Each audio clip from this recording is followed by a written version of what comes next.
Welcome back to our midday Bible study from Eden to eternity. This is session 12. We will be covering Job 32 through 34. For the first time in several weeks of reading, someone new shows up on the scene.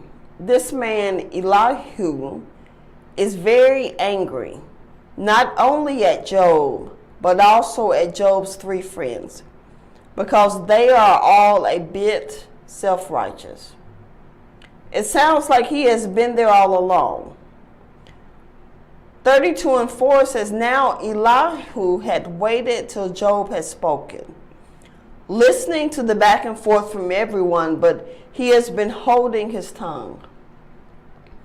After listening to everyone talk, he realizes the three older men have nothing good to say.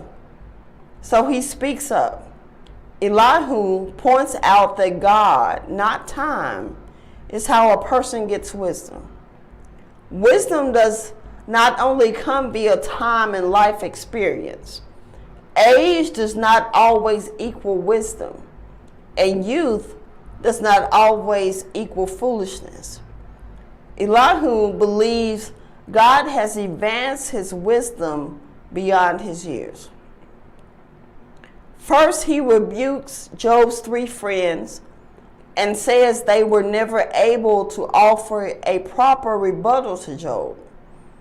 Then he rebukes Job, but he is a little gentler than the others. My pressure will not be heavy upon you, he says. I too was pinched off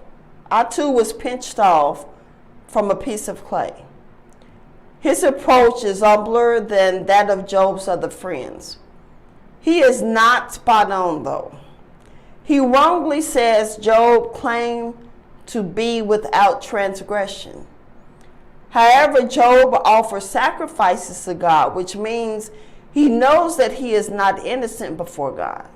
He knows that he had to sit before God the judge. There will be claims against him.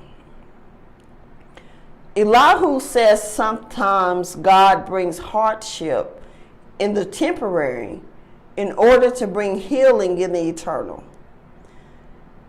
Chapter 33, verses 29 through 30 says, Behold, God does all things twice, 3 times, with a man to bring back his soul from the pit, that he may be lighted with the light of life. It's true that God sometimes does things like that.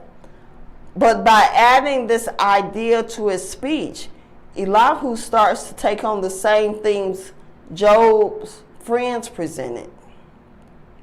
His is basically saying God let all this happen to bring back Job's soul from the pit, or in more direct terms, so Job would turn from his sins.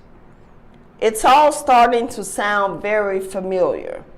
He starts to accuse Job of walking with wicked men, of being foolish, and of sinning and rebelling against God. This is like a broken record. Are you exhausted of the ways Job is misunderstood? Imagine you just lost your job and your home. Your family was killed. God feels distant and your friends rebuke you, but you have no idea what you might need to repent of. On top of that, you are covered in boils. In all our hurt, Job's story reminds us that we are not alone, and he demonstrates how to hurt well. Here's the God snapshot. Much of what these men say about God is true. It's when they talk about Job that they get things wrong. Elihu points out that sometimes God allows us to struggle when it serves to turn our hearts from darkness to light. Maybe this seems cruel, but isn't that what all good parents do sometimes? A good parent lets their child scream through the terrors of a swim lesson because they know it means they won't drown when they take them to the ocean.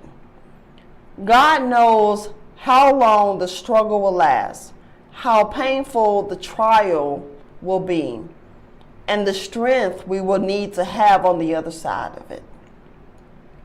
Again, this is session 12. We've gone through Job 32 to 34. In your spare time, read it, meditate on it, pray about it. Ask God to show you what He would have you to know. So until next time, be blessed.